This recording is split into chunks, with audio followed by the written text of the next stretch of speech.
Is there a place in your heart for me, little girl? Is there a place in your heart for me? Listen, those fancy guys taking you places, pretty cars, phony faces. Who are they? Who are they? Who are they? Who are they? So, hey, girl, what you doing? Hey, girl, what you doing? Hey, girl, what you doing to me? What you doing to me? Yes, I never know you didn't love me. Right from the start, you should have told me. All this time, you kept it from me. Until now, you wanna tell me so. Hey, girl, what you doing? Hey, girl, what you doing? Hey, girl, what you doing to me? What you doing to me? This is what I said. I hold my pillow. I hold my pillow so close. I twist softly and call your name out low. I hold my pillow. I hold my pillow so close. I twist softly and call your name out low. Your name out low. Natural woman. Natural woman, natural woman, you're mine, you're my kind. Listen, if this is love, I thought you'd love me. If this is love, I don't know, baby. If this is love. So is there a place in your heart for me, little girl? Is there a place in your heart for me? My baby, my little baby, my little baby, you're mine, you're my kind. Come softly. You know what? I absolutely adore this guy, and they're going, nobody recognize me. I 30-something years and then passed me at Iceland. Well, guess what? This is the man, John Downey. You've recognised him because here at the Chalkwood Community Radio Station, we recognise you. And you and I had a fabulous show. I invited this man onto the show, said he needed 2 hours. He said he only needed 1. Everybody absolutely adored his story. He spoke about working in Afghanistan. He spoke about the 291 Club. And I was saying to you guys earlier, it's not easy to stand up here, say anything, to sing, to dance, to try and entertain. We can be a hard set of people. Yeah, you can be hard! Yeah. You got hard, man! Hard. And Rudi got beat off, you know, and he came back. He came back strong, and he continued. So I want to also award you for your tenacity and the fact that you are showing all of us here that it doesn't always go right, but we continue. So guess what? We've got an award for you. Oh. Look at that. Serves it right, isn't it, John? Nobody must see me then walk past your Iceland. So come on, guys, make some noise for this man. Oh, all right. Whoa. I love it, I love it, I love it.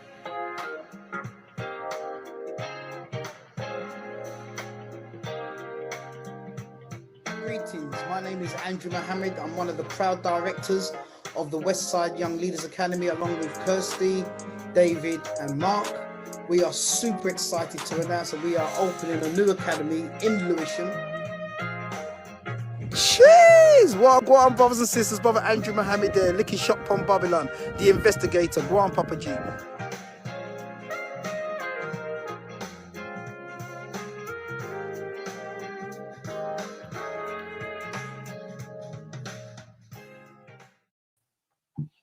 Whoa, good evening, good evening, good evening. How are we, people? How are we? I'm elated. I'm elated. I was shocked. I went down to the Grange Museum in Neasden with the intention of just doing a little gig for the community. Do you know what I mean? Gave me a little call going, you know what, Rudy? We're going to be doing some unsigned, we're going to be,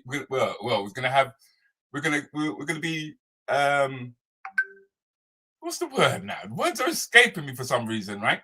But basically, there was a little award ceremony that was going on in Easton, and I was asked to come down there and do a little bit of comedy because I only live down the road. Do you know what I mean? I'm local to the area. So they said, Rudy, come down, do some comedy for us. So obviously I went down there, did the comedy, started talking about all the schools that are around there. The biggest school, of course, was Hailstone. I know you guys don't know Hailstone, but there's a reason why I don't know Hailstone. It's because the school suffered with nits. Yeah, they had lice. So they had to close down the school. You know, when you walk past somebody and you're scratching and you're itching and them is Hailstone people. That's what we call them. Yes. But you're tuned in to Keep It Real with Rudi Lickwood. My name's Rudi Lickwood. I'm the host of this show. And like what I like to go out and do is I like to go out and find our unsung heroes.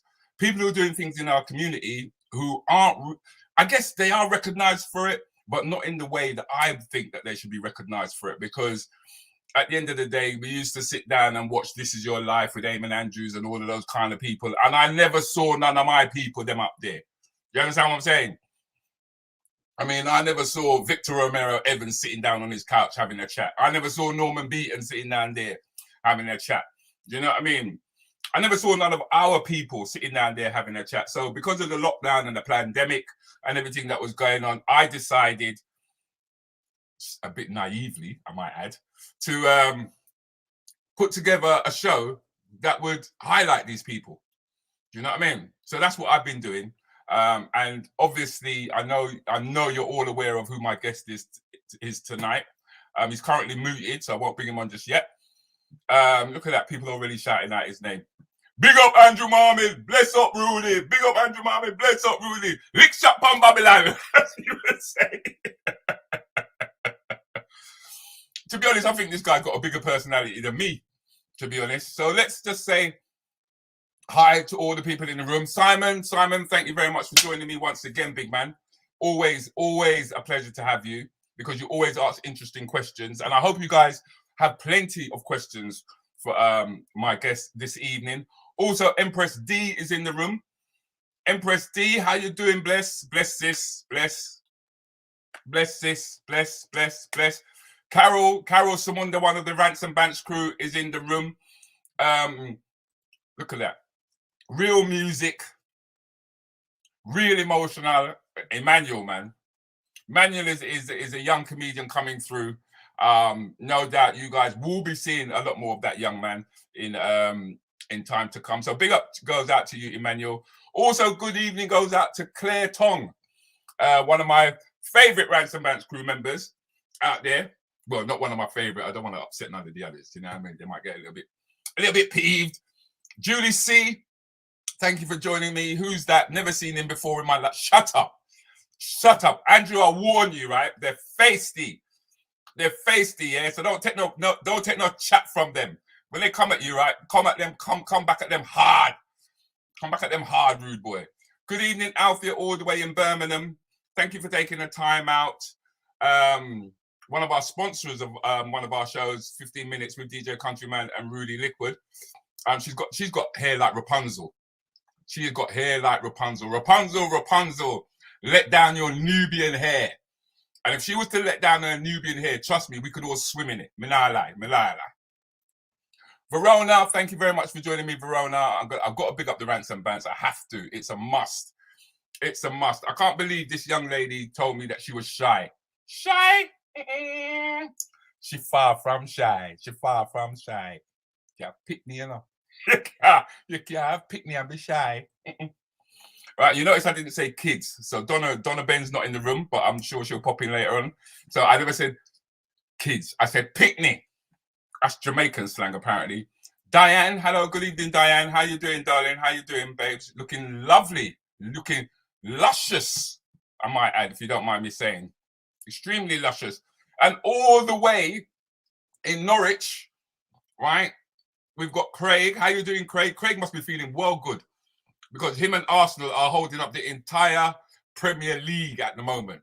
Both of them down at the bottom, they're up. What tell them?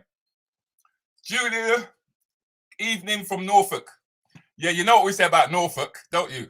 Because they're now fucking Norfolk, you know. They're now fucking Norfolk. They don't, in Norfolk, they don't do it. They don't do it. Okay, Empress D, yes, enough of the chatter, enough of the banter. And it's time for me, for us actually, to welcome my guest into the room. What can I tell you about him before he gets here? He is known as one of the UK's leading black historians, and he's a cultural specialist. All right. So feel free to ask him, especially when it comes to black history, whatever question comes to your mind. All right.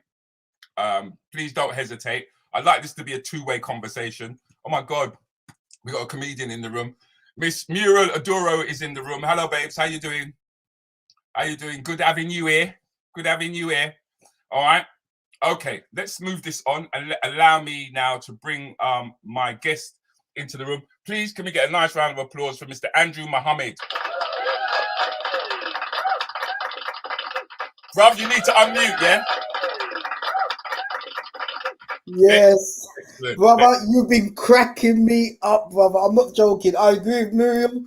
You've been absolutely killing me, killing already, but we can end the show on just the beginning already. Fantastic. Is it really? Nah, man. The show just start. Man, because you've entered the room. But before we even get going, first of all, I'd like to say condolences to you, my friend. Because as some of you may know, or some of you may not know, Andrew has not too long come back from Jamaica.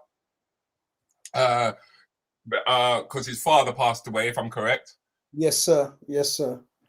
You know, and so how was it back home? How was it back home? It was we obviously we're going over there on a sad narrative, a sad reason, but you know, brother, I'll be lying if I didn't say it was a beautiful 2 weeks of planning, reasoning, family getting together, a whole range of things. It was a beautiful send off, brother. On the day of the funeral, because my dad is a lover of the Honourable Marcus Messiah Garvey. He has a picture of him in his bedroom and above the television in the front room. That's how much he loves him. So, you know, for a black man to put a picture of another black man above the TV, yeah. you know, there's true love, Rudy. Yeah. And, you know, so we were blessed to be able to bury him on the birthday of the Honourable Marcus Messiah Garvey. The heavens opened up and we got hit by a tropical storm. The same tropical storm that has hit America was the same tropical storm that hit us a few days earlier. But, you know, it was a beautiful, beautiful day. And, yeah, brother, blessed. Thank you for asking, King. No, man, I had to, because, I mean, at first, I wasn't even aware that you was in Jamaica at the time. I was watching one of your shows, Hidden Truth, where you had a fellow presenter. I can't remember the young lady's name. Yeah, Sister Jarita. Sister Jarita, that's right, who mentioned it, that you was out there. So I'm thinking to myself, wait to a line. That means if him there so him now come back in time. because when you go out there, you don't want to come back, man. You don't want to come back. That's right. That's right. You know. So we've got Juliet G straight from the off. This is what I like about thank you, Sister Julie. You know, they're straight in. Beautiful. They don't really hesitate on that. Sending you some condolences there. And also from Empress D, condolences, Andrew, for your loss of Daddy Mohamed. You see how she said "fi," not "for," "fi."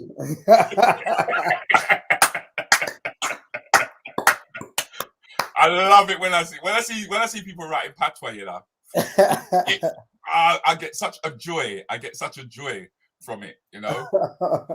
So Andrew, man, I mean, yes. You know. You're UK born, I believe. Yes, sir. First generation. First generation UK or born. Second generation, would it be? Yeah, first generation, yeah. Okay. And so what part of What part of England? Because when your parents came over in the when did your parents come over? Do you know? My parents came over in 1957, if my memory serves me correctly, and they were based in North London, Finsbury Park side. Okay. And when they had me, I was born in the we call it the Big Apple, Walthamstow. Jeez. Don't even run jokes about Walthamstow. Man will be outside your door tonight. Listen, man, I've been to your market. I've robbed it a few times, yeah? In fact, in my earlier days when I used to do catering, you used to have a big, massive catering shop. I don't know if you can remember it. That used to sell all kinds of catering equipment. That was like the cakes, the decorations. Yeah. I used to frequent there quite a lot, actually. The bridge, all kinds of stuff I used to get from there, you know. Yeah. And then after that, I'd get out of Walthamstow as quickly as I could. I forgive you. I forgive you, brother. I would get out of Walthamstow as quickly as I did. So you're not the only child, though, are you? No, brother. My dad. That's my beautiful sister Bridget. She's the baby of the family, but we had a good nine of us all together. Woo! Yes. Woo! 9. At least, if I'm going by memory now. I'm going by memory. 9. So what? Does that mean that you used to have to fight over a piece of chicken bone? It's like when your marks get, I can imagine the dinner table. When your marks get set, who are going to survive? Jesus Christ. So 9, so where do you fall in that? Where do you fall? I'm the second youngest, brother. I'm the second youngest. So relatively the baby of the family as we grew up. But we did great market. Thank you, Julie C. See, I told you, Rudy, don't ramp against Walthamstow because the crew will have to deal with you. We've got the longest continuous market in the whole of Europe. How are you gonna deal with that fact? How am I going to deal with that fact? By not going. I'm not going. Thank you, Julie C. No. I'm going to Dalston. That's where I'm going. I'm going to Dalston, mate. You know what I mean? So you were the second youngest. Second youngest, King. In saying that, we did, and we treat this, we treat this brother as a full brother. I would only like to say the word treat, but we did adopt a young brother. Okay. My mum and dad, adopted a young brother. So he's, if we include brother Daniel, then he would be the youngest in the family. But in terms of blood, brothers and sisters, I'll be the second youngest. So your mum and dad brought up 10 children. Absolutely. Whoa. But it's the same narrative though, brother, and it goes back to how dysfunctional we are. We grew up because 2 of my brothers were based in Jamaica. They stayed in Jamaica. And one of those brothers I've never met before in my life, to be honest with you. He was one of my dad's previous children, I should say. Okay. He was a bad man. He was a bad man from a young age. He was in prison for life for murder, and he never really got out of that vein, Rudy. So up until now, I've never ever met him. We got and I got another brother that I met only a few years ago. Beautiful brother that stayed in Kingston, and obviously we reconnected, but at a very late stages in our life. So then, how many girls are there? Are you all predominant? Is it 2 girls? 2 girls. The rest are boys. Right.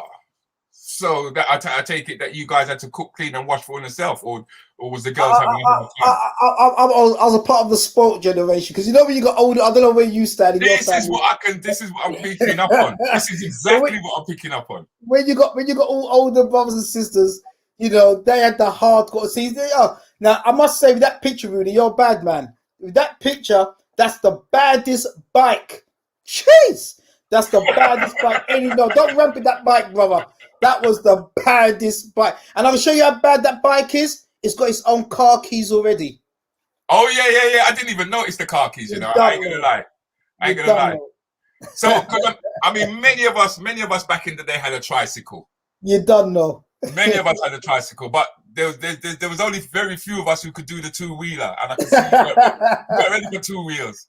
You look like you're just coming out the pram at the moment. Remember the push chair? I don't know.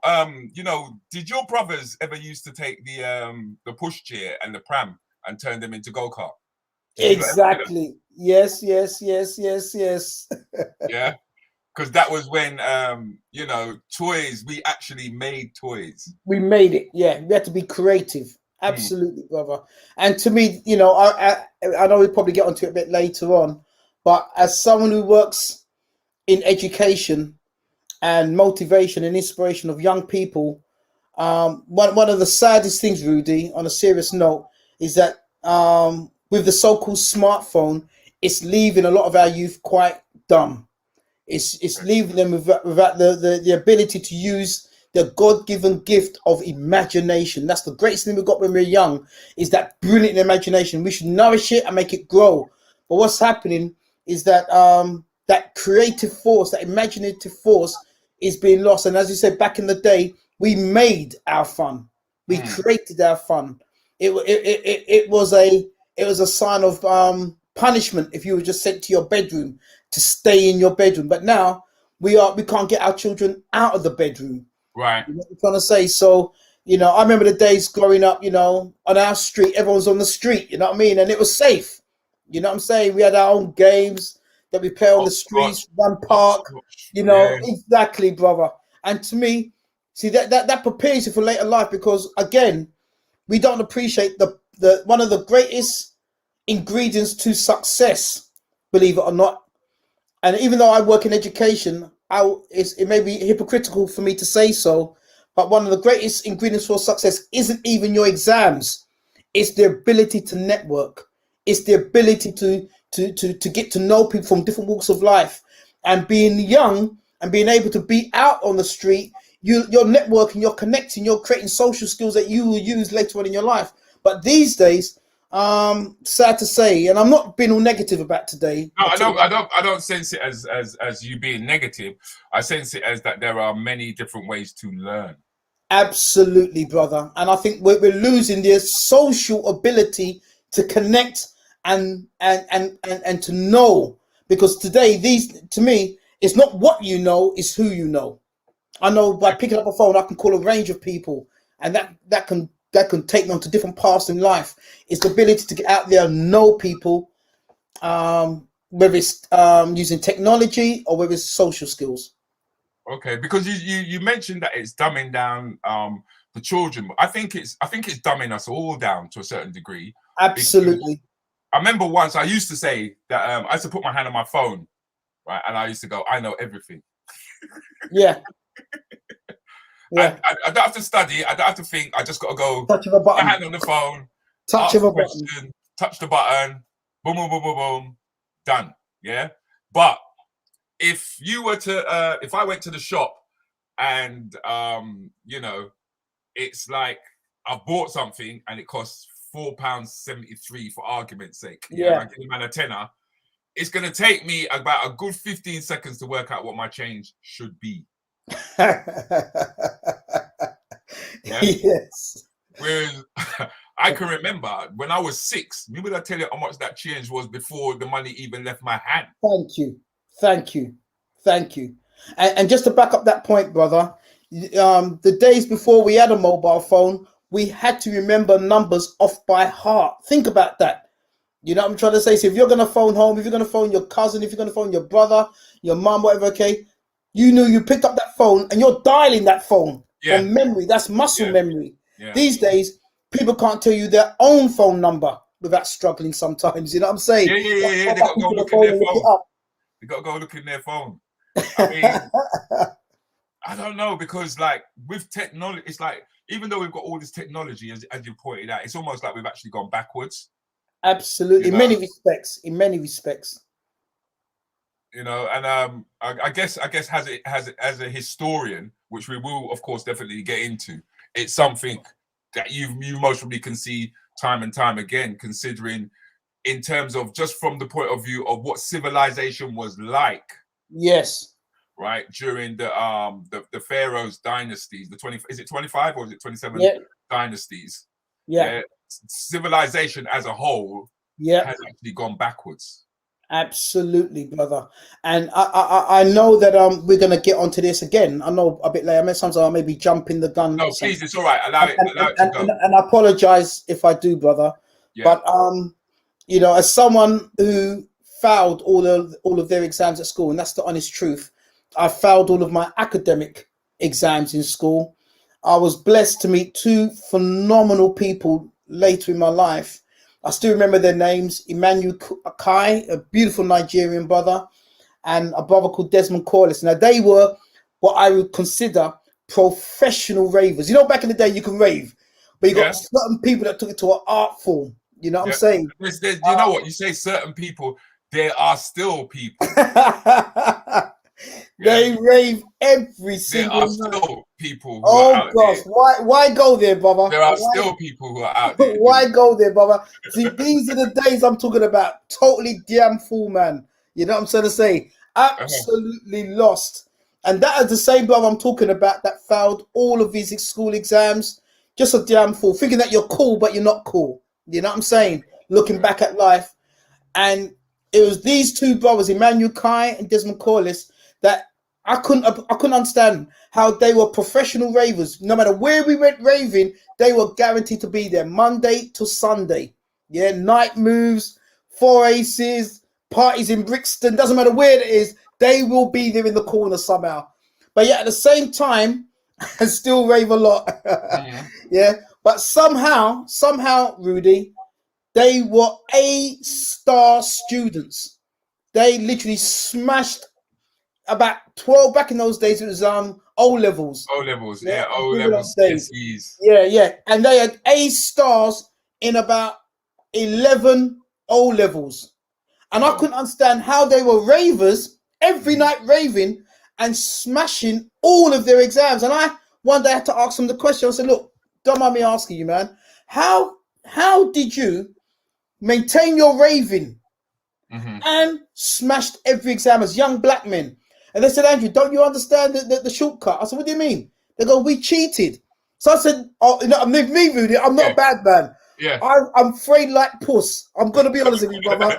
I'm not a man that can break law and go like a bad man. I'm looking over my shoulder. I'm scared like puss, brother. And I said to them, what do you mean? My heart went in my mouth. What do you mean? How can you cheat in your exams? They said, no, listen to what we're saying. Exams don't test how much you know. They test how much you remember. That's right. So they had a technique of improving memory skills. They didn't have to know the subject, but they know technique, and they taught me that technique of just how to remember things. Okay. And brother, I was doing a B.Tech in those days at Wolfram Forest College. And brother, by them teaching me this technique, I smashed every exam going, and I maintained my raving ability along with them. You know what I'm saying, brother? And since that time they taught me that, I have never ever passed an exam. I've smashed it with distinctions, and that's the same technique I've used in my teaching, in my history, for my business, and what have you. UK is the ability to improve memory skills, and that's something I teach young people now, how to put things into your memory pattern. And even though you may not know the subject as good as other people, the fact that when the exam comes and you can just recall all that memory, you're smashing the exam, and that's what they call cheating. That's the shortcut. Because I believe it or not, I did a course with Leo Chester.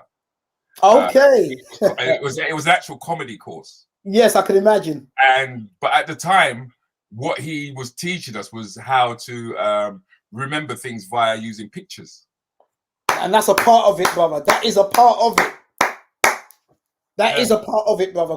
We think in pictures, not in words.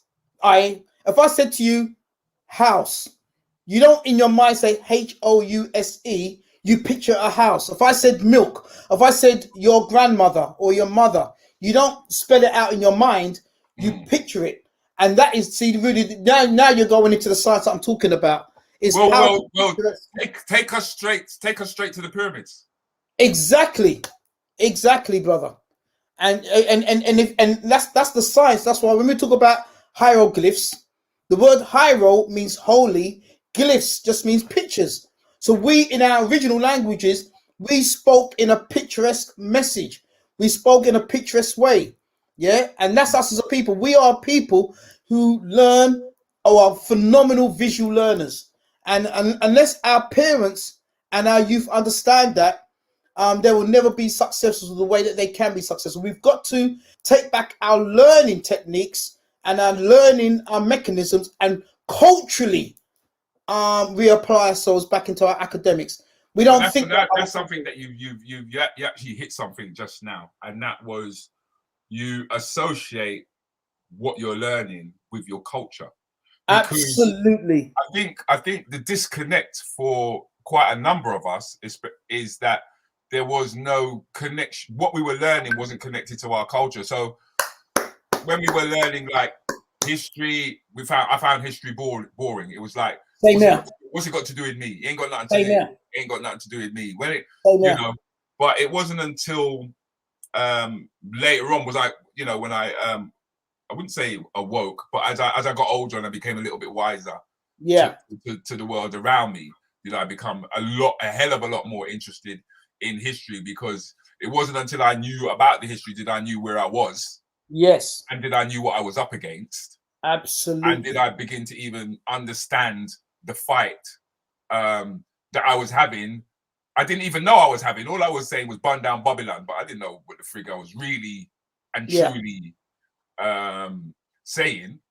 Do you know what I mean? Absolutely. But how did things affect you, like you said, as a child? Now, how did it actually affect you when you was at school? So, in what sense? In the sense that, well, you said that you said that you were just walking around aimlessly doing nothing. Absolutely. Did you if you don't mind me asking, did you come up against any racism in Walthamstow at that point in time, in terms of the way the teachers approached you or looked at you as a young man, as a young boy, actually trying to learn? And that's a very good point. I didn't come up against, from my memory, any overt racism. The most deadliest form of racism is when it's very subtle, when it's very covert. And when I go back and do a post-mortem of my school days, I could see very easily how we as black youth, male and female, we had very low expectations from our teachers.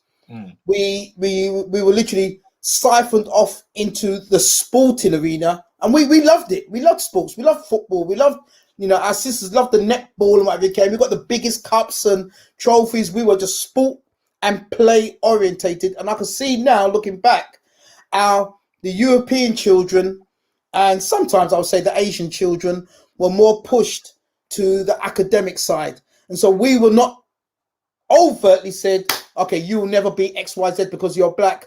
But it was played out in the type of lessons that were garnished towards us, and how they done the what they call the set system.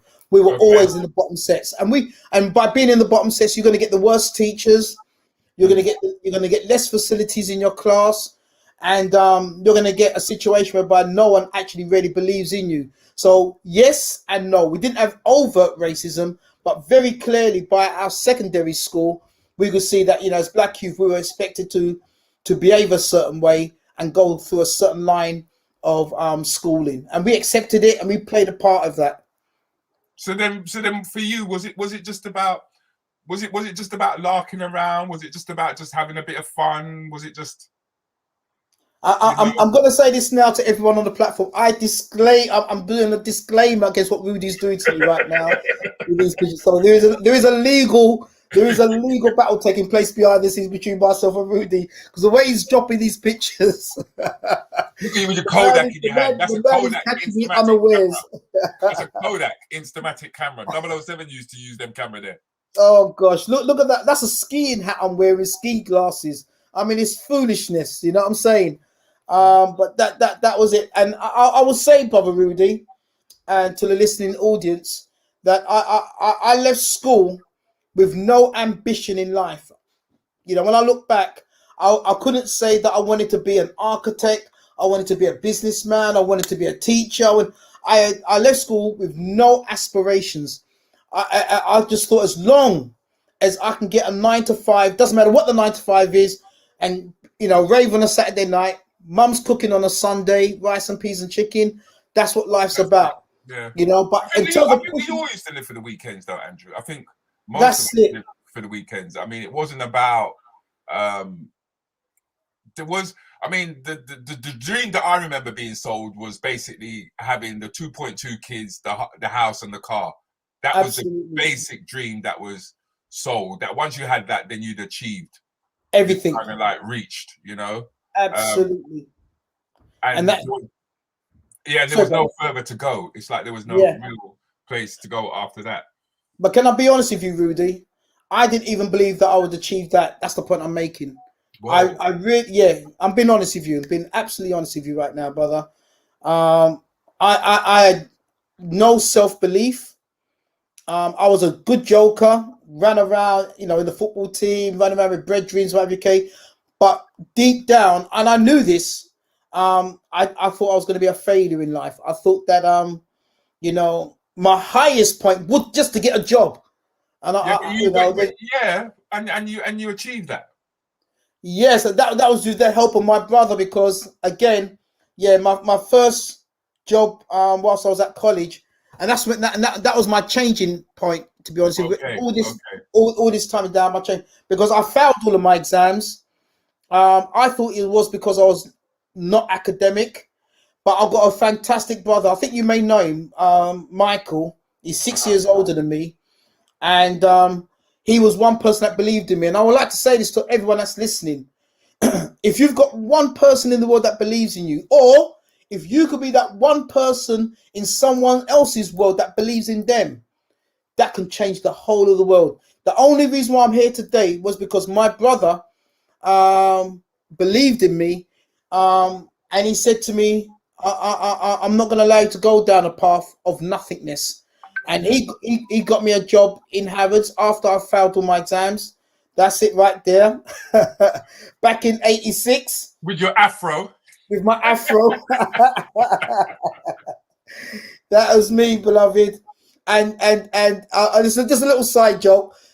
My signature is meant to read Grant. Okay, so I know a lot of people take a little joke. Oh no, I weren't even going to go there. It is actually Grant. Okay. So it more looks like can't to me. So he is one that got me the job there, but he got me a job there. And the only reason I got the job there was because he was already working there, and the person interviewing me said, you know, based on my brother's connection, I could work there. But that was one of my biggest life skills, Brother Rudy, because it taught me something that school never taught me. Because they allowed me to work there, but because I had no exam results, they obviously straight away put me what they call in the warehouse. But in Harrods, the warehouse is underneath. It's the streets underneath. Okay. Yeah. And it's only when I went into the warehouse now, working in the China warehouse, I realized my first lesson in life. Because in that warehouse was full of Caribbean, African, and Bangladesh people. Whoa. And on the shop floor was 99% white people. Or European, I should say. You know what this makes me think of? Upstairs, downstairs. Absolutely, brother. And it was reality. And they called the people that worked downstairs, we had to wear green overalls. The nickname in Harrods is Trogs, the Trogs. Yeah. And so the Trogs were black people or people of color, or whatever terminology people want to use. And that was my wake-up call, because up until that point, you know, school doesn't teach you that reality. You know what I'm trying to say? That everyone's the same. But once I left school, it showed me my first life skill, that everyone is not the same. Whoa. So then when did you then move from there into underwriting? How did that come about? Because and this is an interesting story, brother, because at the same time my brother brought me into the world of Harrods, and he said to me, how do you enjoy this job? I said, I hate it, Michael. And he said to me, don't you ever go through your life with the aim of just getting a job. Remember, up until that time, I just wanted a job. Yeah. And he was teaching me something that school never taught me. He's a phenomenal teacher, my brother. And he said, he said, don't you ever aim for a job in your life? I said, what do you mean? Everyone wants a job. And he goes, do you know what the word job stands for? J-O-B. Just over broke. Yeah. And he said, when you're broke, it doesn't mean just being broke financially. It means mentally, psychologically, spiritually. You know what I'm saying? So he then took me to a dictionary and he made me look up the word education. And the word education comes from two Latin words, educare. Edu means to bring out. Care means your genius, your talent, and your potential. That's the Latin root. But the care comes from the African Kemetic word Ra or Re, which means God, the power behind the sun. Yeah, the unseen reality. So education means, in reality, bringing out the power of God that's within all of us, the unseen power. And when he brought that down to me, it blew my mind. And that's when I went back to, and he said, leave this place, go back to college, where I met the two people I spoke about that taught me how to study. Okay. And then he gave me as a present a Malcolm X book. And when I read that Malcolm X book, it blew my mind. And that's what challenged me academically. Because now I went back into college, not with no Negro mentality. I went back into college to challenge what I've read and to understand that we are coming from a high culture civilization. It's one thing saying it, but it's another thing proving it and living it. And so I challenged them to give me exams that I can't smash based on my new education. And that is how, by smashing my exams, that's how I got into underwriting in the City of London. And that's me there at one of my underwriting desks, which was a beautiful example, Brother Rudi, because, you know, a few months prior to that, I'm wearing a green jacket carrying Chinaware. You know what I mean? Yeah. As a servant. And a few months later, by just changing my mindset, I'm in the City of London and I'm earning good money. You know what I mean? I've got a career, not a job anymore. I've now started a career in underwriting. And I was the only, if you look behind me, you see this white European people. I was the only black male underwriter in 4 floors. Woo! Yeah. Oh, that's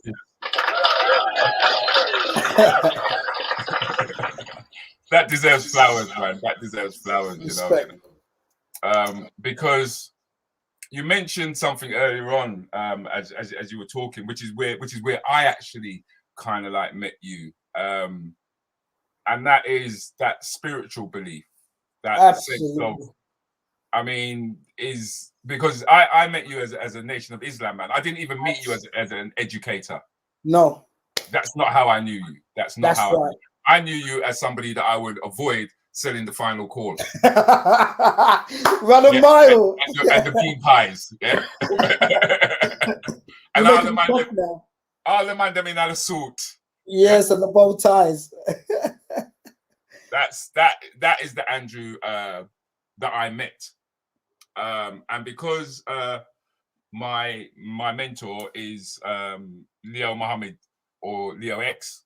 Yeah. But at the time, it was nothing to do with the Nation. It was all about the comedy for me, and it was about what he decided he chose to bring to the stage. Yes. Yeah, and he also sort of like he brought that sense of identity that I felt that I was lacking or that I was missing.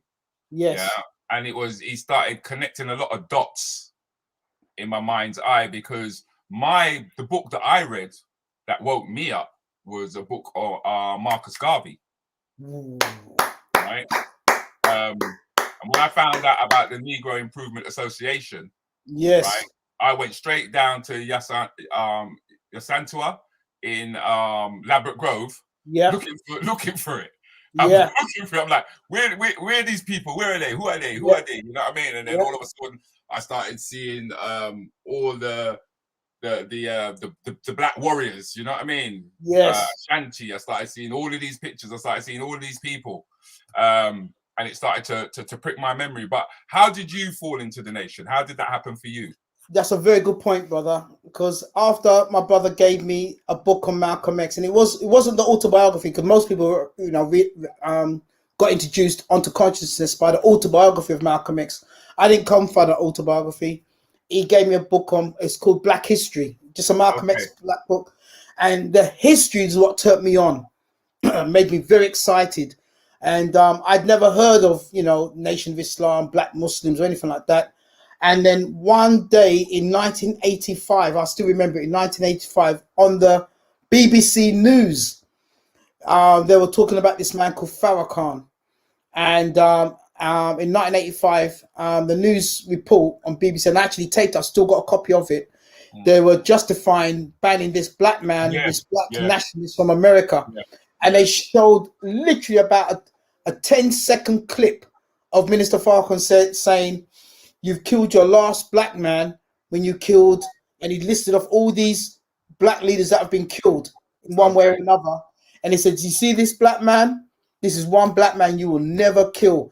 And I have never heard in my life a black man talk with such strength, such power. And this was in Madison Square Garden. So there's about 30,000 people jammed into Madison Square Garden. I was blown. I was hit by immediate love for this man and immediate fear for this man. Fear that, they're going to take him away. They're going to take him away. They're going to take away Malcolm X and great people, Martin Luther King or whatever. So I was impelled with fear and love. And that was my hook on. And then I started to go and found out all these other people that saw the same report. And then I heard about certain meetings in Hackney that was that was selling tapes of Farrakhan tapes. Remember, in those days there was no internet. That's So right. you physically had to go around, and that was my pathway. And so by hearing about the Honourable Minister Louis Farrakhan, my attraction again was purely historical.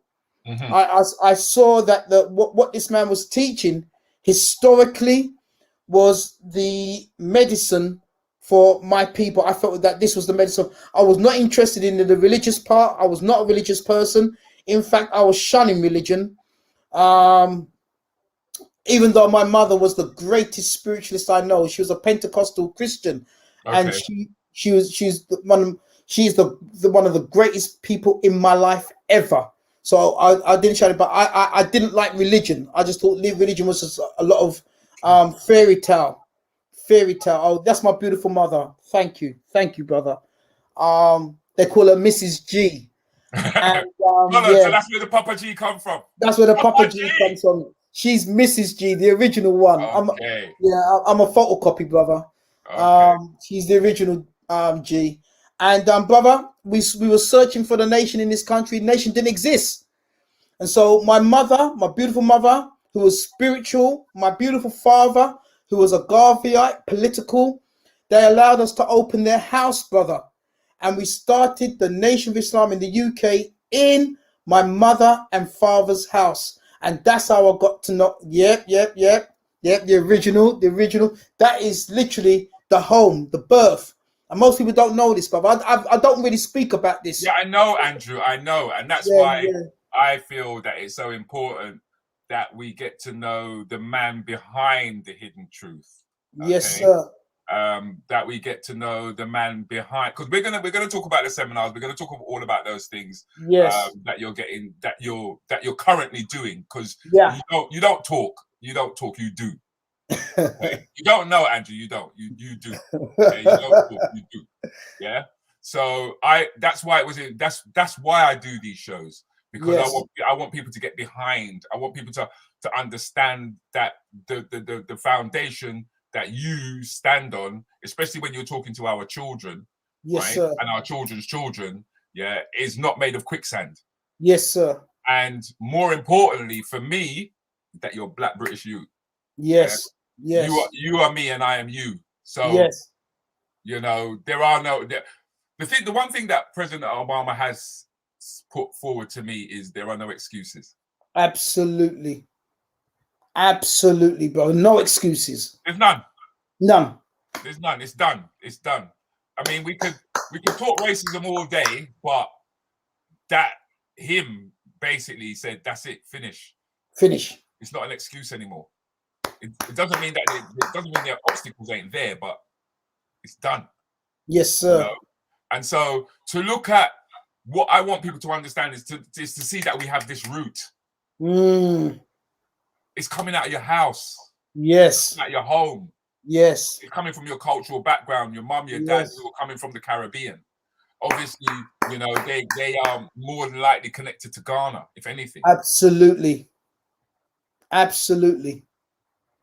You know, so these dots are very important. They're very significant to me anyway. Absolutely. You know, and it's something that I want to share with people who are willing to watch the show. Yes, sir. Yes, sir. So you've managed now to you I wouldn't say that you found religion, but you found that sense of more than just a sense of self, but you it's almost like you found reason, purpose. Yes. Purpose. You know? And so with that, I mean, what did that actually drive you to do? Yes, that was where the foundation was set, brother. You know, as black youth growing up in London, especially, you know, we didn't have a reason, we didn't have purpose, and sometimes without purpose, there is nothing to inspire you to your next level. Once you got purpose, once you got a sense of identity, I'm loving the words that you're using, brother, because you're allowing me to reflect as you're speaking, and that's why I'm quiet when I'm listening to you, brother, because you know the way you approach your show, brother, is I'll definitely 100% going to share that. I think people need to be on your show, brother, because I love the way it's not, you know, you're not just interested in surface level. There's a meaning behind your questions. There's a path that you're taking us all on, including myself. And I'm watching you, brother, and I'm loving the science behind your technique. But yes, just getting back to that point. What Minister Farrakhan allowed me to have was a sense of belonging, a sense of identity, a sense of purpose. I still wasn't interested too much in the religious aspect. But then I realized as time went on, Brother Rudi, that we are not a religious people. We are a spiritual people. Yeah. Exactly. Yeah. And so I didn't feel bad banning religion because something inside of me just knew that was not it. But as a spiritual person now, and as a spiritual identity, I was now connecting. And once I understood the spiritual teachings of what the Honorable Minister Louis Farrakhan was teaching, then I realized, wow, this is it. This is what I've been looking for. And then it allowed me now to connect the economic program with the political program, with the historical program, with the spiritual program. Now we've got a base. Now we've got a base of operations. And that's how we grew it, brother.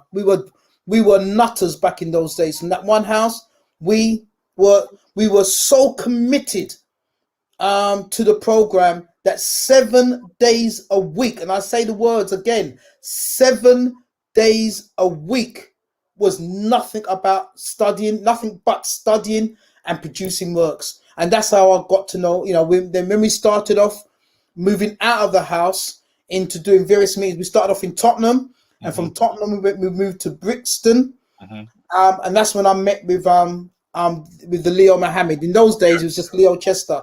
He had a massive top. Yeah, that's right. Yeah. And I think in your earlier video, brother, your introduction video, you mentioned the 291 Club. Yeah. And so at that time, I didn't even know this, brother. You know what I'm trying to say? Because we were so committed to the nation's program, we shunned entertainment on all levels. So when this brother came in, he stood out because he had this massive high top.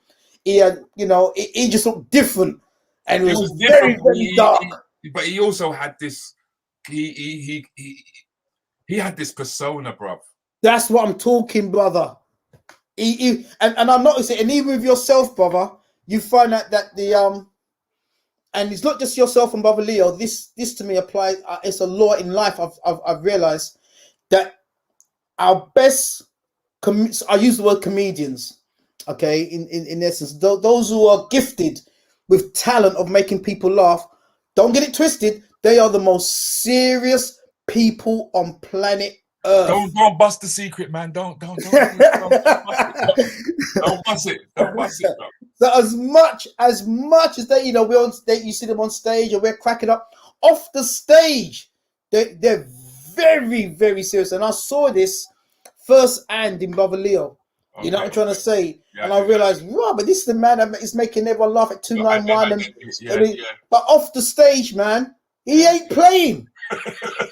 He ain't interested in making people laugh. And he will sit down and have deep, reflective thoughts. You know what I'm saying? And then I started to study people like Richard Pryor. I started to study the greats. And I realized, David Chappelle, you can name all of them yourself, because back in the day, brother, you was blowing it up. You was that Eddie Murphy of the UK. I mean, I saw you, brother. I saw you in the newspapers and whatever, okay? But by knowing what Leo was like, and by knowing what other comedians were like, I knew that even though I saw you and you was gifted and still are gifted in making people laugh, don't ramp. You're serious. And the medicine is just the laughter is just a medicine, not just for us, but for yourself. It's just for yourself. Yeah, that's the only way you can survive in this kind of world. You know what I'm saying? Is by taking it, changing the perspective into a human's perspective. But you know damn well that there's problems in this world, and we are the only solutions. I mean, a question has actually come up. I find this quite interesting from Judy C.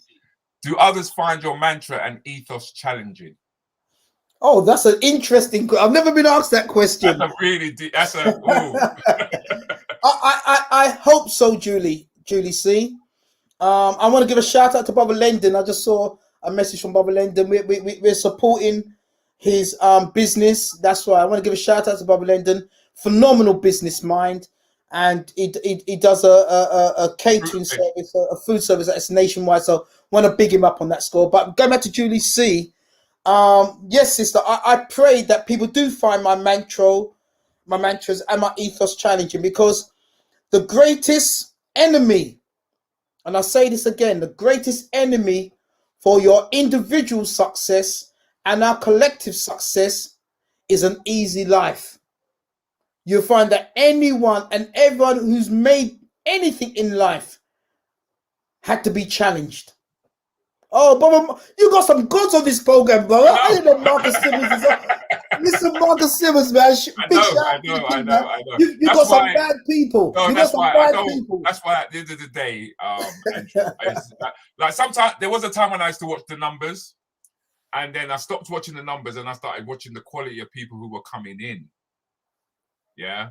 And the people who are coming in, my Rants and Bants crew, they're influencers. They're people who go away and they multiply. Yeah. And I started getting great joy out of that. But yes, let's deal with this one. Yes. So the aim is I want my mantras and my ethos to be challenging, because that's the only way we're going to really get hard work done. That's the only way we're going to be successful. As I was an underwriter, go back to the days of my underwriting. I was an underwriter for 12 years. I was getting promotions. I was getting money. I was very well paid in the city of London. And guess what? I was still living at home with mummy and daddy. So I had no challenges. I could have stayed there. But one day I realized the saddest words when you get old are the words, if only. They're very two small words, if only. And that is the saddest words in life. If only I'd done this. If only I tried this. If only. I didn't want to get to an age in my life where I looked back at my life and said, if only. And so I decided I'm not going to do this. I realized from a young age that there's more to life than money. I had money. You know what I'm trying to say? And yet I would leave that workplace depressed. I felt as if I had schizophrenia. I felt I was with one person with them, then one person outside of there. And I didn't want to live my life like that. I want to be myself 24 hours, 7 days a week. And so it's a challenge to walk away from a career that's paying you good money, but to live a life that your service to your people. And that to me was the key. So yes, sister, that's the challenge. Oh, wow. Yes, sir. That is the great Ray Lewis on the far end in the blue shirt. That's a phenomenal church minister in the middle, from Kenya, if I remember correctly. But tell them who Ray Lewis was. Yeah, Ray Was. Lewis. Sorry. Yeah, and he was the deputy mayor of London. He was second to Boris Johnson as mayor of London. But this is the brother that started off what we call the Young Leaders Academy, and he heard about the work that I was doing down in West London. He called me. We had a meeting in a hotel, and he wanted me to work with him in East London, whereby he just recently set up an academy. We then flew out to America, and we studied some academies out in America, and we came back to the UK, and we established what we call the Young Leaders Academy. And he asked me to set up an academy in West London, and that's why I run with some of my colleagues an academy in West London. But we also have a Milton Keynes Academy, we have a South London Academy, and now we're opening up a Lewisham Academy. And that I have to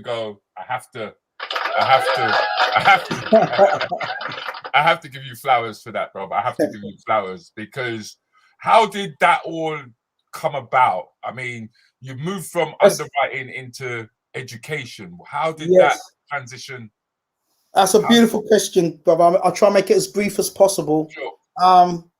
Because leaving underwriting, at that time I had 4 children of my own, and I realized that what school done to me, I didn't want it to happen to my children. I going through school thinking that life is one big joke. So I left underwriting. I had a small food business, but my children were home educated, and then we connected with other parents that believed that our children need to do better and have better. And so we started our own school. We hired out a church hall, and we as parents were the teachers. This is many years ago. This was a brand new concept. And so Ofsted came to obviously view our works, and they tested our children. Our children was 2 years. I want to say this one more time. 2 years in advance of the national school curriculum. So they were doing work in year 7 that they in year 7. So the work that they were doing in year 9, year 7 is what they were doing in year 9, and so on. They were 2 years in advance of the national curriculum. So when parents heard about that, they started to book me privately, and then schools started to realize the work that we were doing with children that went to their school, and they realized that these children were changing. And so schools then contacted myself and said, look, could you come and start running some motivational workshops and study school workshops in their schools? And that's how I got into education. And then I realized I didn't have to have any other form of income other than the work that I was now doing in education. And then I started up my own company. Thank you, Sister Claire. Thank you, Sister Claire. And then we started a company called Real Talk, Real Action. And we went into schools all over the UK. We traveled all over the UK. And then we started to get bookings in Europe. And then we got bookings in America. And then we got bookings in Africa. We started to do tours across Africa, specializing in Egypt, because we wanted to connect young black youth to the origin of civilization in Egypt. And so his proper name is Kemet. So we started that, and that was it, brother. We started to run with the horses after that. I mean, you're doing more than running. I mean, look at you here. That's right, brother. We were on the front line. Our mission was to get to our youth, man, and we wanted to, and it was so beautiful, brother Rudi. I'm telling you, man, it was so beautiful to be able to go into the schools and give these youth doses of inspiration that they've never heard about their history before, or how to study and still be able to party and so on. It was and still is one of the reasons why I'm alive today. It gives me a reason to get out of my bed. I hear that. I mean, the reason why I get up is I found that I worked out why I used to get up and travel and do the things that I did was for my children. It was actually that was actually the driving force and the whole thing of legacy. But I want to give people the opportunity to understand exactly what level you're on. Yeah, because you know, you're on a very high level, my friend. Oh yes, respect. Oh wow, that's a brother that I'm very proud in, brother Akala. He you know, I'm so happy to have been able to assist him when he was younger. I knew Akala from back in his young school days, and as I said, by being able to go into the schools, he was one of my students who from a young age he was. Hold on, let me stop you. Let me stop you for a minute. Did you hear what he just now said? Who was one of his students? Okay. No. I'm so proud of that brother. He's now taken this work onto a new level. Yeah. And I think that is what a teacher should always aim for, is that your student literally takes your work, stands on your shoulders, and take it onto another level. Carla, I thank him, I bow to him, and he's taken it onto levels that I can never take it onto. So, you know, very proud of him. And when he got his doctorate, he invited me down to, I think it was Brighton, whereby he was receiving his doctorate. And, you know, to see one of your students getting a doctorate and doing the kind of works that he's doing, honestly, brother, man, money cannot pay you for that. Money can't pay you for that. Okay. We're going to, sis, and then we're coming to that. We are definitely coming to that. But I just want people to see Andrew.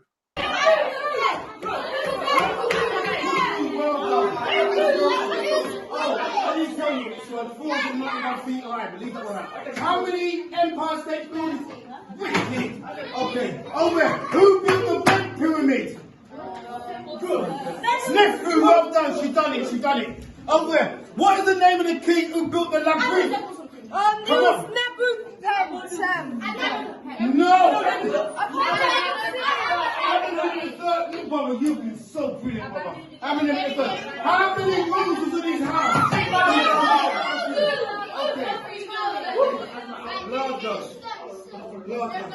Oh, that's it. Finish. Andrew, you were out of breath. you were out of breath. To be honest with you, I couldn't distinguish you from the kids. Exactly. Be ye like a child, brother. I couldn't distinguish you from the kids, man. You know what I mean? I was like, watch him now. I was just you bending and ladies and gentlemen, this is something that Andrew does week in and week out. Yeah. He is committed to our children. He's committed to our children. It's to destroy the lie, brother Rudy, that black youth don't want to learn. That clip you saw there was a Saturday morning, you know, in school on a Saturday morning, and you saw the inspiration they've got just to learn. That was one of our African history classes we were doing this there, and you saw, you know, there was about at least 30 to 40 young children in that one room, and you know, they want to learn. So when they say our children don't want to learn and XYZ, that is an absolute lie. It's because if we don't teach them, and I think you said it already, brother, if we don't teach them in a cultural way that they can see themselves in that picture, then of course they're going to turn off. Of course they're going to start messing around. But once they start seeing it, hold a minute, this is me. This relates to me. I'm feeling this. It's been taught in a way whereby, you know what, it's fun. It's inspirational.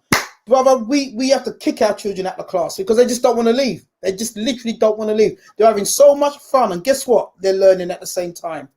And I hope you lot noticed that when we showed that video clip, Andrew's energy level just went up by 20%. his energy level just went through the roof. But the thing is, I'll tell you, this is when I took you seriously, right? When I purchased this. Oh. Yes, free your mind, sir. I purchased this. Yes, sir. It's not the biggest book in the world. No, right? no, it wasn't aimed to be. It doesn't have to be. That wasn't aimed to be, yeah. Right? The information in here, right, will blow your mind. literally blow your mind about who you are, where you're coming from, which is why, you know, when I've been on several different platforms and I'm having, and they're doing the history and stuff, I end up having conversations with some of these teachers, right?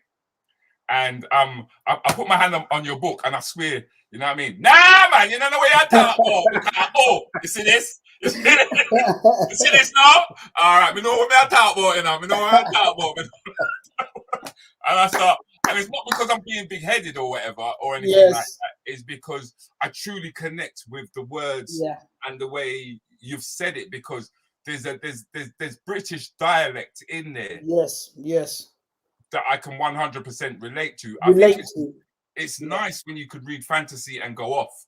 Yeah. Yes. But it's another thing when you're reading a book and it resonates within your soul and you kind of feel, bloody hell, man, I'm the cheddar man. Understand what I just said? I'm actually the cheddar man. Absolutely. You know? So I would you know, ask everybody to reach out and to get a copy of this book, and send it to your siblings or your relatives as a present. Send it to them as a present. Never mind the PlayStation, right? Because they got that already. Yeah, but send them that book as a present.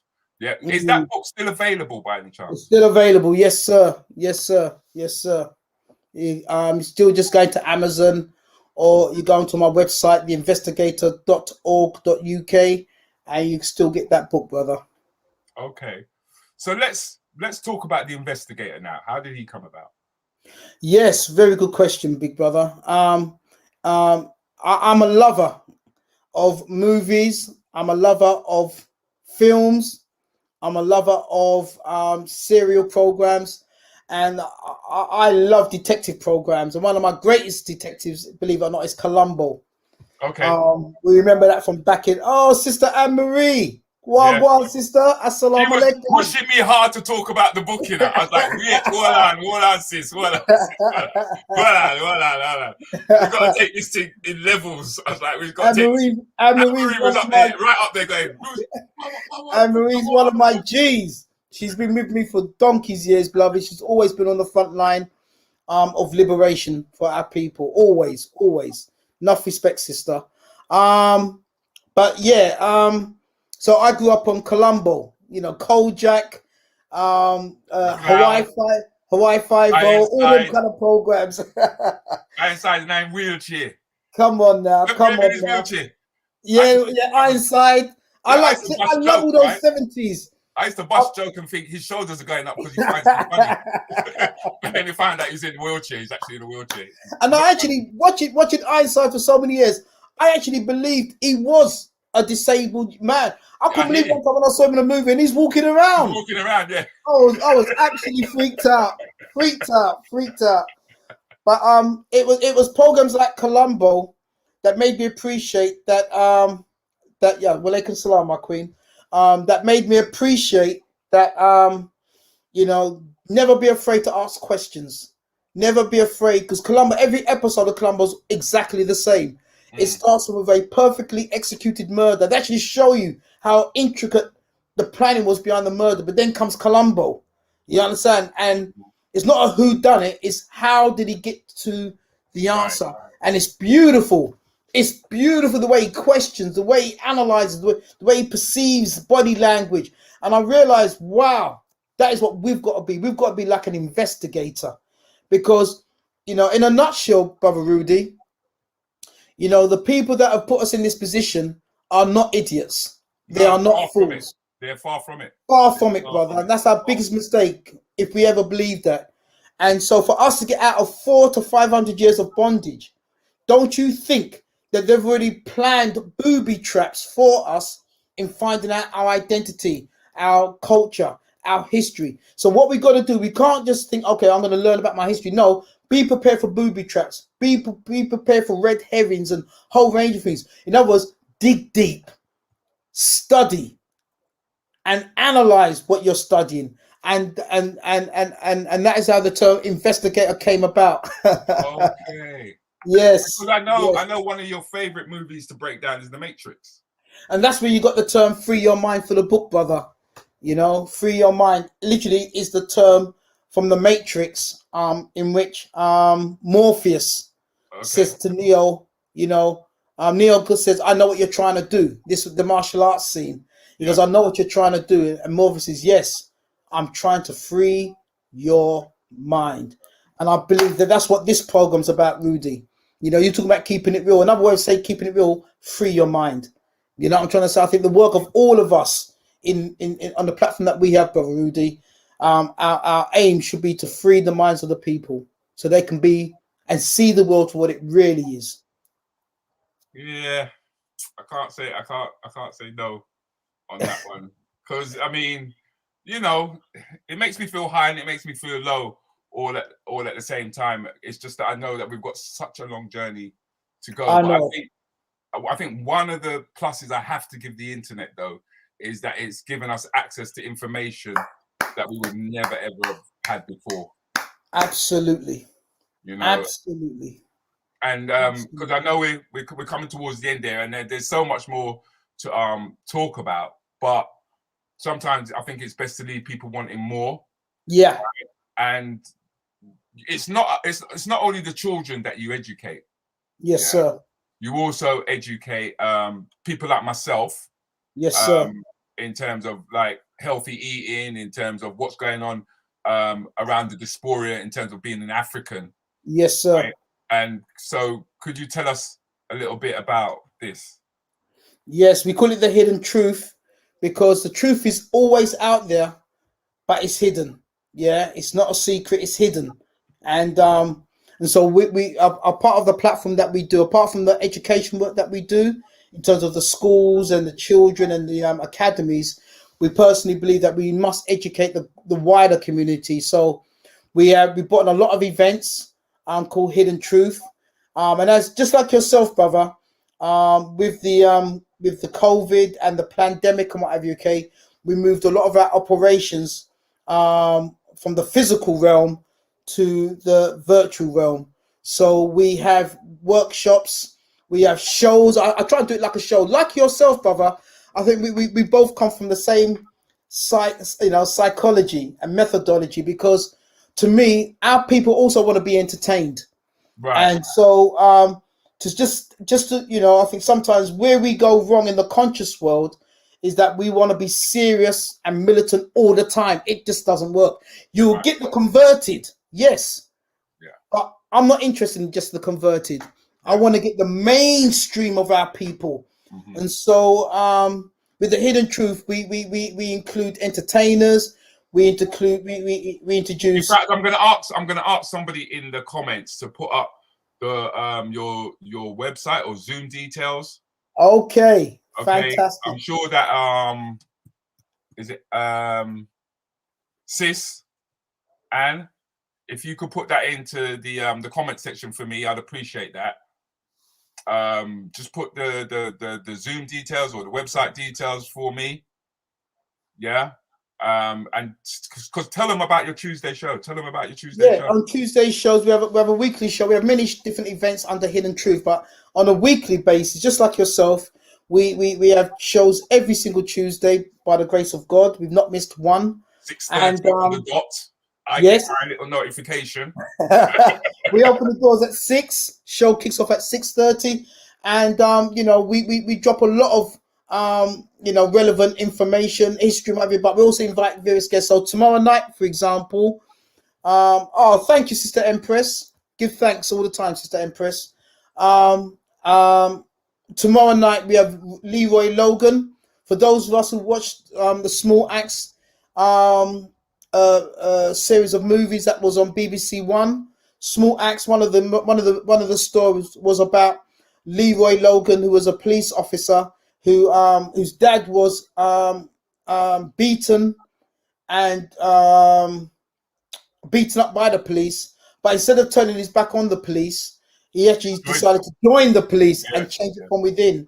Yeah. And so tomorrow night we've got him live on the show with us, and we're going to be having a great time with that brother. But we also have international guests, great black speakers. Yeah, because only the other day, who did you have only the other day? Yeah, we had Reverend Shock, Yep. Reverend Shock, known as the Metaphysical Morphist. He's known as the Oprah Winfrey of the internet. He's just crazy in terms of the shows that he does across the world, across America. We have Professor Kabar.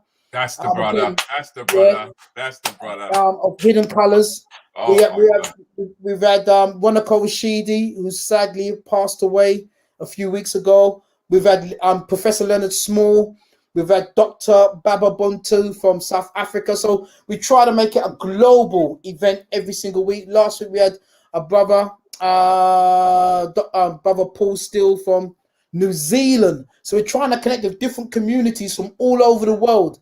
And realize this is my thing though, Andrew, is that you live what you teach. You said the most important thing is networking, right? Absolutely. And what I hope people just now, from listening to you a moment ago, would recognize that you was talking about a global community. Absolutely. That you network with. Yes. Yeah, it's as much as we're talking about coming out of a little small house in Walthamstow. Yes. Yeah. We're talking about your tentacles actually going right around the world. Inshallah. Yes, you know, sir. We're talking about workshops that happen, that took place in Africa. Yes, sir. And what I want to do at this point in time is just to give people a quick look at your website. Okay. Which is where they can actually find you. Yes, sir. Yeah. Fantastic. No, man, it's a pleasure. This is actually a pleasure for me to be able to do, because I mean I can't really do you justice, to be honest with you. And you have. I can't really do you justice for the work that you do. You know, dream it, believe it, achieve it. Yes, sir. You know, and here are some of the events that he has done, and this was just over the past month. All right, there's his book there also. So we're not just talking about anybody in our community. We're talking about someone who is actually committed to what he does. I must give a big shout out to Lady Adele, because she has taken my work onto new levels, and you know, she's someone who, again, a professional in the education system for 35 years, who is now dedicated. And I think when you got someone like her on that platform, on the same path, I think that's someone you down the road, brother, you're going to have her on your show too. Phenomenal. She's got her own following straight away. And so yeah, big shout out to Lady Adele. I mean, I'm going to say this live out loud. The one brother I do want to get is Mr. Bada Bada. That's who I want. That's done. I'll be speaking to him later on after the show. Yeah, that's done. If you could forward my number onto him, please. Absolutely, that's done. I would like him to actually close my season. Yeah, that's done, brother. Take it as done. I'll speak to him later. Close my season 3. Yeah. That's someone who his brain is just unbelievable to me.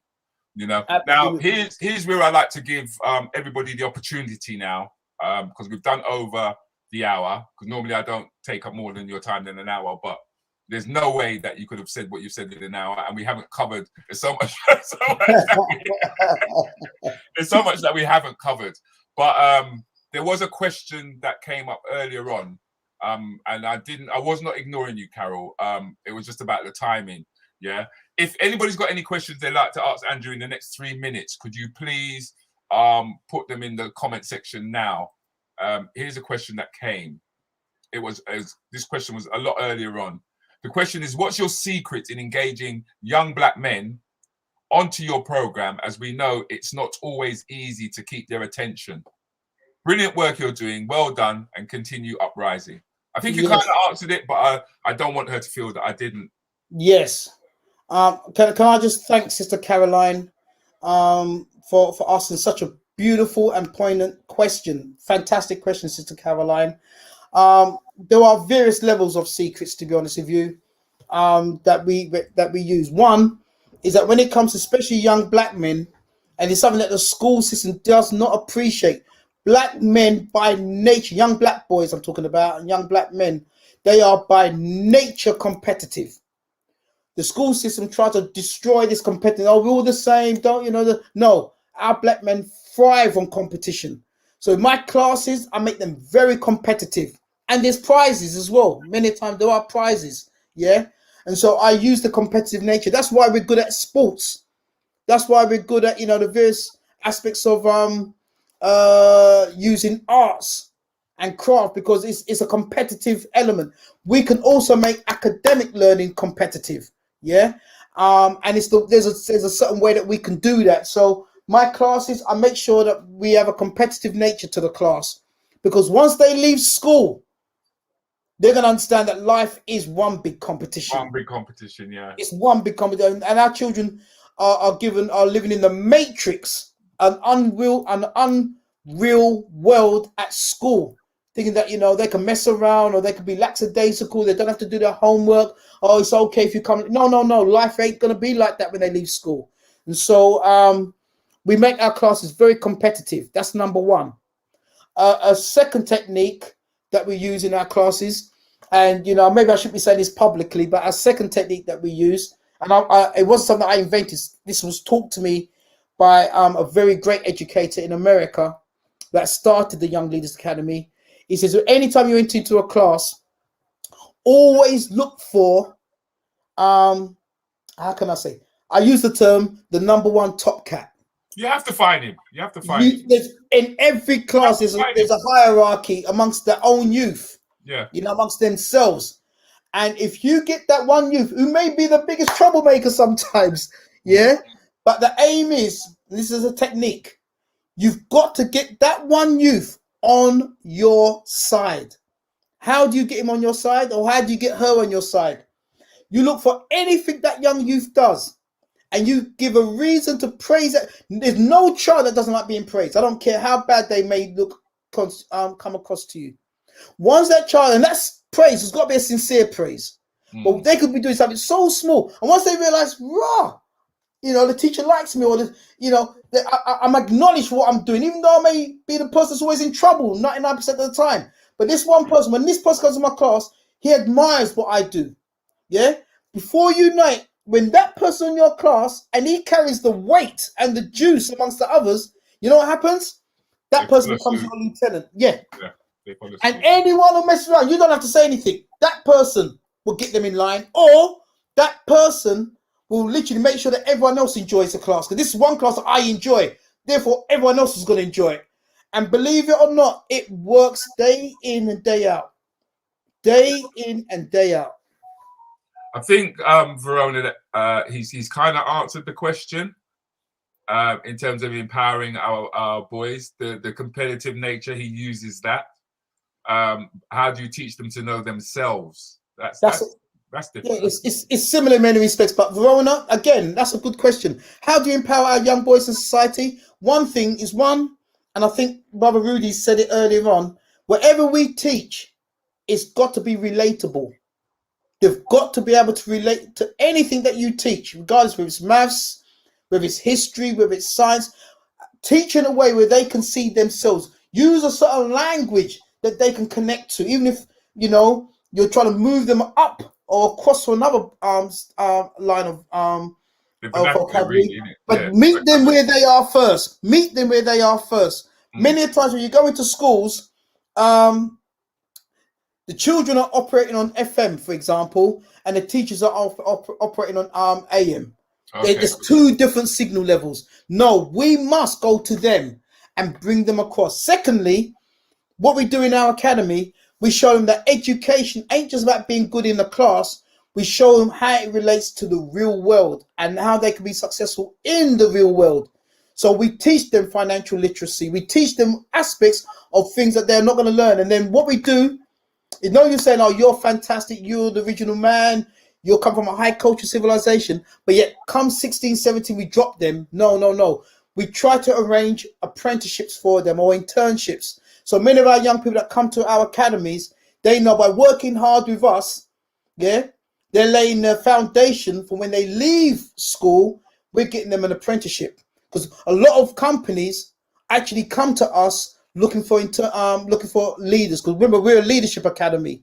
They want young black boys, young black girls who have been trained to be leaders. And can you believe it, Rudi? And I'll say this very quickly, big brother. No, it's okay. We had so many vacancies offered to us. I mean, top companies, banks, all kind of things. Brother, we didn't have enough children to fill the spaces. We were begging. Let's help you with that, because I like this question. There are several different academies around London. Could you tell us where they are? Yeah. We have the Mother Academy is in East London. Funny enough, Empress has asked that question. That's in Forest Gate. Okay, the East Side Young Leaders Academy. Just tap in East Side Young Leaders Academy London and it'll come straight up. Okay, it's in Forest Gate. It's about 2 minutes away from Forest Gate Station. That is the Mother Academy. That's been in operation for at least 20 years. Then we have what's called the West Side Young Leaders Academy. That's my academy. And we're based in Willesden, at a school called the Newman Catholic College. Newman Catholic College. We're based there on the weekends. Newman Catholic College. That's in Willesden.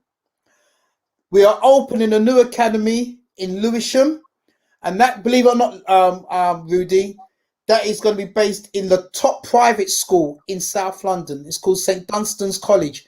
We have, they are helping us. They've opened their premises to us and a whole range of facilities. There's a swimming pool. I mean, in a school, swimming pool, archery. There's a whole range of things. Okay, so we're going to be in the best school in South London in terms of academic school. We're going to be based there. We have an academy in Peckham, the Southside Young Leaders Academy. And then we have an academy in Milton Keynes. So slowly, you can start seeing this thing is really getting serious now. Growing. Yeah. It's growing. Woo, woo. Andrew, I'm tired. I must say, brother, as you close the show, I'm loving, and I think, you know, and you know I'm not gassing you, brother, because some people may think, oh, he's saying it because because of certain things you've seen I do, brother. I'm loving your professionality, brother.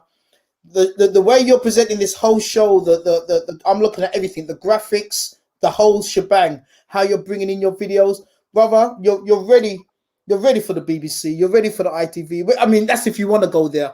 I'm saying what you're doing, brother, regardless of numbers on the platform, you're giving 100% quality, which is very lacking in our community.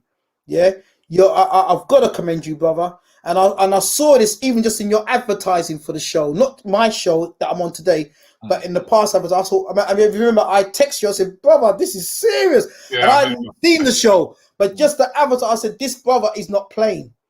And so I really want to thank you on behalf of the community.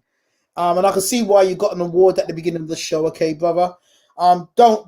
Please never stop giving top quality, because you're dealing with kings and queens in our community, and you're someone who's showing that we are kings and queens because of the level that you're moving on. And I wanted to thank you, brother, for that. No, thank you for your time, man. Thanks for those kind words. Real talk, brother. Hey, bro. So, I'm gonna have to let Andrew go, ladies and gentlemen. We've taken up a lot of his time, and it's even when he talks to me on the phone, it's like for 2 minutes and then him gone. He's got 6 kids as well. Damn! I don't know where you found the time. I don't rant, brother. I don't rant. I'm just gonna call you Quickie. That's what.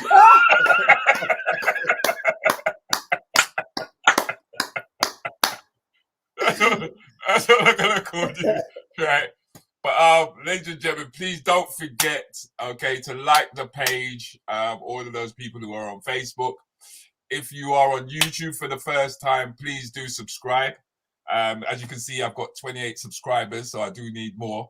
And there won't be a show next week, but there will be the following week where I will have DJ Countryman, But more importantly, thank you very much. This is the second show for the season, and I'm looking forward to having Bada Bada close my season.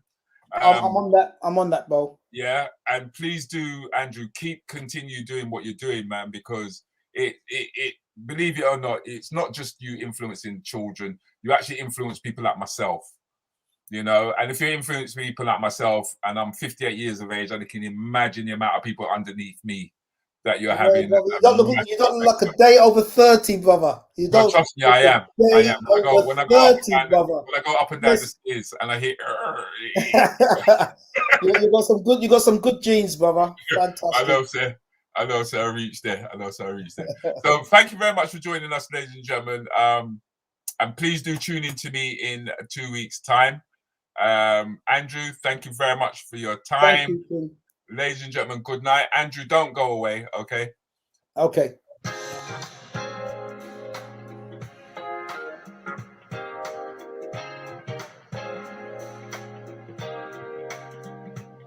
Greetings, my name is Andrew Mohamed. I'm one of the proud directors of the Westside Young Leaders Academy, along with Kirsty, David and Mark. We are super excited to announce that we are opening a new academy in Lewisham. Jeez! What go on, brothers and sisters, brother Andrew Mohamed there, Licky Shop from Babylon, the investigator, go on, Papa G.